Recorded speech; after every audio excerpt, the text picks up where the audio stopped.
I love Hannah. We all know how I feel about her. I won't go into that again. Cool.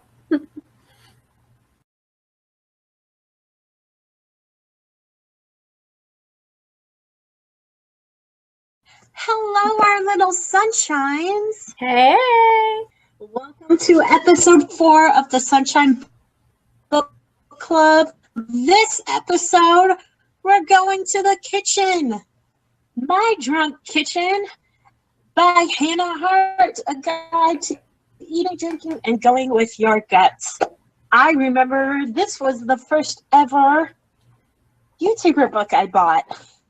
Was it? It may have. The first one I bought. When did this come out? Hold on. It came out in 2014.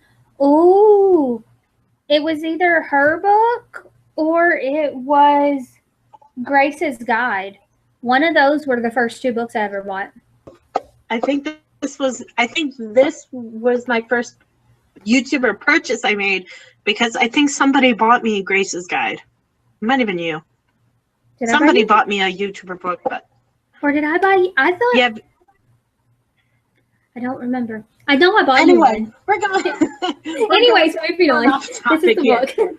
Today we are talking about My Drunk Kitchen, a guide to eating, drinking, and going with your gut by Hannah Hart. Yep. What did you like about the book?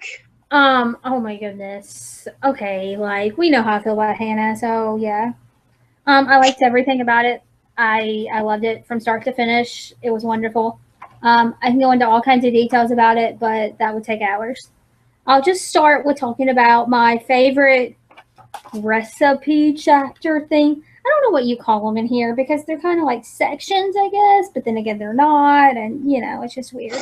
I went ahead and picked some of my favorite recipes that she included in her book that I am kind of excited to go ahead and try. One in particular was page 31. It's the things in a blanket. When I read this, I couldn't believe that you could add various different things in a blanket, like an expression roll. And mind you, yes, 2 years ago, I had only learned about piggies in a blanket. Like, that was my favorite. But you see these pictures of, you're like, oh my god, I want to try it. I'm not even a big fan of hot dogs, and I would eat it. It has like cheese and salami or something. It looks so good. It does. My favorite is called PB and J and PC. Basically, it's peanut butter and jelly and potato chips. It's like you take on a whole new role of what peanut butter and jelly is. And in this little thing, I know it sounds disgusting, but trust me. She goes into describing how it tastes like Chinese food, which then really excites me because if you know me, I love Chinese food. And so I took a bite of it. I made it one night because I wanted to try it because I didn't believe it tasted like Chinese food. Dude, if you've never taken peanut butter and jelly and then stuck regular potato chips in it, which to me, these look like just the regular Lay's potato chips, stick those inside of it, dude, it literally tastes like Chinese food. It is the weirdest and most amazing thing I think I have ever eaten. I've only had it a couple times, but every time I have, I'm like, yes. Really? And yeah, I'm telling you. Yeah. It's quite a taste experience, but you have to do it. The other recipe that kind of stood out to me, and only because I kind of like spicy food. I'm a avid spicy food junkie. Ugh. This is where Brooke and I differ. Yeah, I don't do spicy. I really wanted to go ahead and try Hannah's hot rods with the chili powder, pretzel rods. I like anything spicy. Well, no, I take that back. I don't like wasabi. Wasabi is something I will not eat. Don't even eat it on my sushi. Anyway, But just looking at it, you kind of get the saltiness from the bread, and then the spiciness from the chili powder. That looked good. And the following page, the crunchy roll, that looked good too. It does look good. My next favorite thing was I really liked, it's on page 185, is that right? Because like she gets this one part and she puts, 82, 3, 84, 85. Okay. Page 185, and it's called Let It Go. And it's not necessarily a recipe. She like writes it in recipe form, which is kind of cool. But it's basically about freeing up space in your head, and just taking a few moments to free yourself up and to just not really focus on anything. And that's really cool because it's just like grab yourself a pen and paper and don't think and write whatever comes out. And if you've never taken the time to do that in your lifetime, I highly recommend you do it. It's one of the reasons that I enjoy journaling so much, because sometimes I just sit with a little bit of music on, like music lightly playing, and I just grab out a pen and I just write whatever comes into my mind. And sometimes it makes sense, and other times I'm like, what the hell does that mean? No, I definitely agree. Like, when Brooke and I started getting to know each other better, we actually sent a journal back and forth with 2 other of our friends. And I forgot all about that. And I mean, we haven't seen that journal since. I think it only made one round through, but it was I don't know a very if it made therapeutic. a full circle. It never made a full circle. It was a very therapeutic, and I think everybody just needs to take the time to go ahead and do that for themselves. Yes. So, Brooke, favorite quotes? I've got 2. I'm trying to find them. My first favorite quote comes from page 133, and it's one of her life lessons, and it says, "It's hard when your friends date someone who sucks, but the truth is that you don't know the full extent of their relationship. I say offer your honest opinion of them, but keep an open heart. Sooner or later, they will figure out what's best for them." That stuck out to me really hard right now, and without getting into much details, it really resonates for stuff going on with my cousin and his wife right now. And so, yeah, I really felt connected to that. Like, offer your advice, tell them what's right and what's wrong, give your opinion, and then step away and let it be. It's up to them to make the decision whether or not they're going to do something. 3. My first quote was from page 9, and it's from the Heart Witch, which in itself looks really good. But it's the life lesson, and it's the last bolding, and it says, don't do things to prove others wrong. Do things to prove yourself right. And I think that resonates with me currently, because I feel like I've had to prove a lot of myself to other people.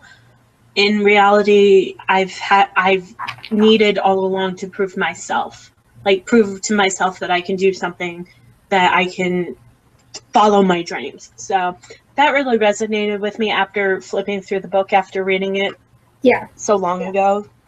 Yeah, it was forever ago.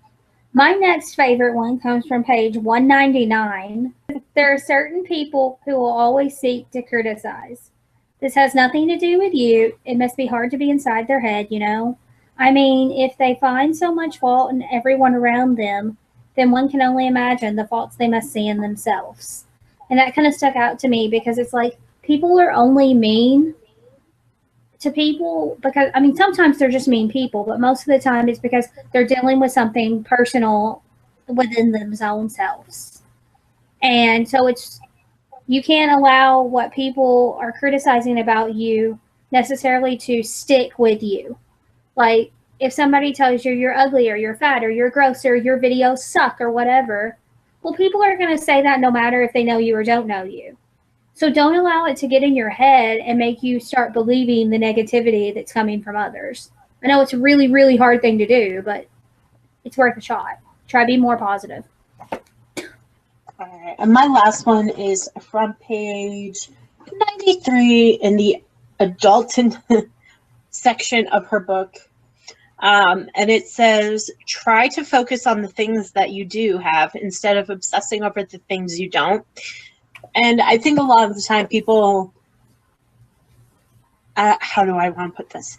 Obsess about things that they can't really control. I'm going to use myself as an example. One day I would love to meet Hannah Hart. I see people meeting Hannah at book signings, at VidCon, whatever. Like, I mean, I obsess. I obsess over YouTubers, as does Brooke. But do I constantly like, oh boy, I have to meet Hannah. Like, I have to go do this now. Whereas, you know what? My time will come. And I think I've finally really tried to in being that type of person. Yeah. So overall rating of the book. Well, obviously gave the book a 10 out of 10 because it's Hannah. I almost gave it a 9.5, but then I decided that it's Hannah and she's my favorite, so I'm going to give her a 10 out of 10.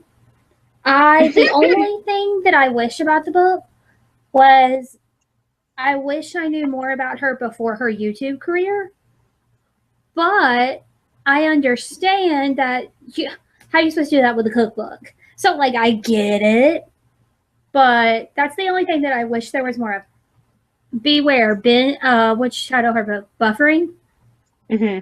It's coming, and she goes into details about things she's never talked about before, to anyone, really. So, but yes, this book here, I think it's great. It's funny, it's hilarious, and it's very Hannah-y. Like, she really put herself into the book with the pictures and the way she describes things. Mine is a 10 out of 10. Not only because it is such a unique book. Like, she says that it's a cookbook, and I mean, obviously it is a cook. She goes into depth on some stuff that I really want to try. I'm hoping to make a video of me trying them. We'll see how that goes. But no, I really enjoy this. Like I said, this was the first ever YouTuber book I had owned, so I was really glad that it was Hannah. And I think this, to be honest, I think this was my first introduction to her as well. Yeah. Yeah, Hannah's been my favorite. You can see how long I've been a Harto for. Yeah. There you guys go. That is the end of the Sunshine Book Club. If you enjoyed this episode, make sure you tweet at us your thoughts about My Drug Kitchen at Carleen1991 for me. Or the shortest one. Or our channel YouTube, which is at Miles_of_sun. We love to keep the conversation.